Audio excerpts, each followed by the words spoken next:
voudrais d'abord féliciter et saluer le courage, le professionnalisme, l'engagement et surtout la détermination des ministres de la Défense, des chefs d'état-major généraux et surtout l'ensemble des forces de défense et de sécurité de l'espace AIS pour tous les résultats engagés dans le cadre de la lutte implacable contre les groupes armés terroristes. Et depuis la déclaration de Niamey le 6 juillet 2024, nos forces armées de défense et de sécurité ont engagé des opérations conjointes dont les récentes sont l'opération Iroko 1 et Iroko 2 qui ont permis la neutralisation de plusieurs chefs terroristes et la destruction de plusieurs sanctuaires. Et tous ces résultats ont été obtenus grâce à une bonne planification, un partage de renseignements à temps et surtout la mutualisation des efforts. Aujourd'hui, avec l'installation du nouveau commandant de la force unifiée et la mise en place du poste de commandement conjoint à Niamey et la désignation des bataillons dédiés à la force unifiée, il revient désormais au nouveau commandant non seulement d'anticiper sur le nouveau mode opératoire des groupes armés terroristes et surtout de prendre le relais et continuer ce combat pour la sécurisation de l'espace du Sahel. Cette guerre n'est pas uniquement militaire, elle est aussi politique, économique et informationnelle. Dans un discours ferme et structuré, le président Goïta trace une ligne directrice sans équivoque, ancrée dans le pragmatisme, la responsabilité et la clairvoyance. Et actuellement, nos armées font face à 3 types de menaces dans le cadre de la lutte contre les groupes armés terroristes. La menace terroriste armée, la menace terroriste économique, la menace terroriste médiatique. Et Dieu merci, aujourd'hui, l'AS, la Confédération a pris des dispositions pour contrer ces différentes menaces, non seulement avec la mise en place de cette force unifiée qui va prendre le relais, et aussi la création de la télé AIS, la radio AIS, la presse écrite AIS. Ce dispositif va nous permettre de contrer toutes ces menaces. Donc je voudrais encore souhaiter bonne chance au nouveau commandant de la force. Et aujourd'hui, l'AS est une réalité irréversible. Nous devons soutenir et surtout saluer l'engagement, la résilience et surtout le courage du peuple souverain de l'AS et qui a tout le temps soutenu nos forces armées de défense et de sécurité. Et je ne saurais aussi terminer sans pourtant m'incliner devant la mémoire de nos disparus, civils et militaires sur le théâtre des opérations. Aussi souhaiter prompt rétablissement aux blessés. Nous avons dit que nos destins sont liés, un seul espace, un seul peuple, un seul destin.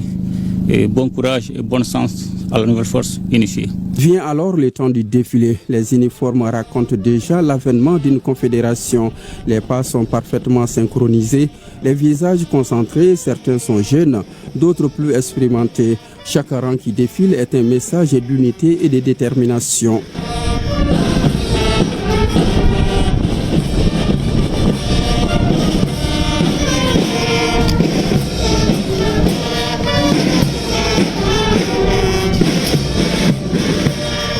Captant les regards, l'étendard flotte désormais au-dessus des rangs.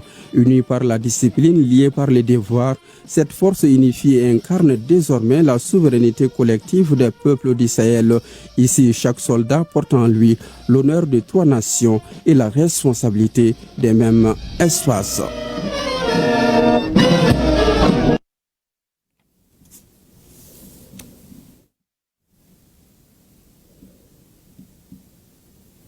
Et après les hauts fonctionnaires et en prélude à la 2e session ordinaire du Collège des chefs d'État de l'Alliance des États du Sahel, une session confédérale du Conseil des ministres s'est ouverte cet après-midi ici à Bamako. Le ton a été donné au palais de Koulouba où le président de la transition, chef de l'État, président de la Confédération des États du Sahel, a pris la parole devant les ministres des 3 pays. Le général d'armée Assimi Goïta a notamment mis l'accent sur l'importance de cet organe stratégique et des questions qui figurent à l'ordre l'ordre du jour de la session.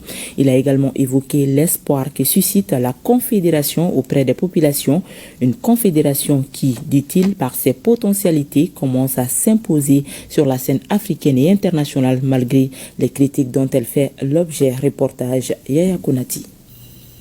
Un discours de cadrage pour lancer les travaux de ce qui constitue une des 3 instances de l'architecture institutionnelle de l'Alliance des États du Sahel, la session confédérale du Conseil des ministres.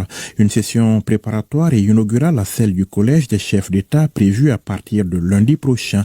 Un organe qui regroupe les ministres en charge de la défense, de la sécurité, des affaires étrangères et des questions de développement. Une composition qui, pour le président de la Confédération, démontre son importance stratégique, celle de la rencontre qui démarre. Il vous reviendra d'approfondir les réflexions sur les acquis et les perspectives de cette alliance pour diligenter la réalisation des objectifs du traité conformément aux orientations du Collège des chefs d'État. L'occasion pour le président de la transition, chef de l'État, président de la Confédération des États du Sahel, de saluer au nom de ses pairs les ministres des 3 pays pour leur engagement constant au service de la réalisation des objectifs de la Confédération et de mettre l'accent sur l'espoir que suscite l'Alliance des États du Sahel auprès des populations malgré le terrorisme et bien d'autres actes de sabotage.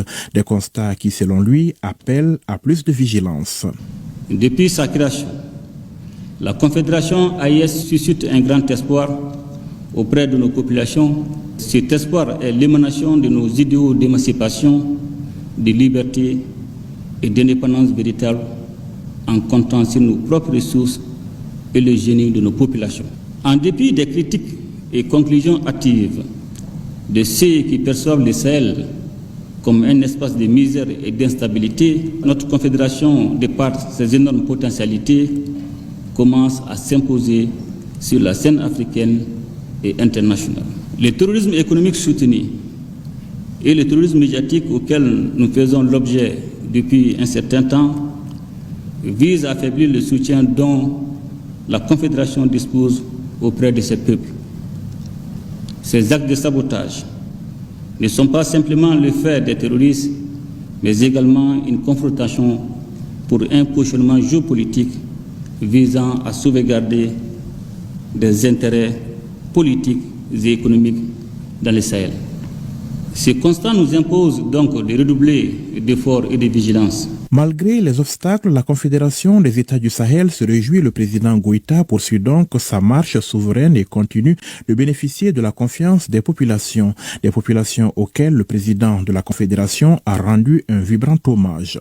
Je voudrais rendre un hommage mérité au vaillant peuple de l'AES pour son abnégation et son appui constant dans la réalisation des objectifs assignés à la Confédération. Je salue également avec une profonde admiration le courage, le professionnalisme et la détermination de nos forces de défense et de sécurité qui, au péril de leur vie, défendent nuit et jour l'intégrité de nos territoires et la sécurité de nos concitoyens. L'Afrique, et en particulier l'Afrique de l'Ouest, est unie par une histoire pluriséculaire, une culture partagée et une géographie commune. Nos peuples sont naturellement appelés à vivre ensemble dans le respect mutuel, la solidarité et la fraternité.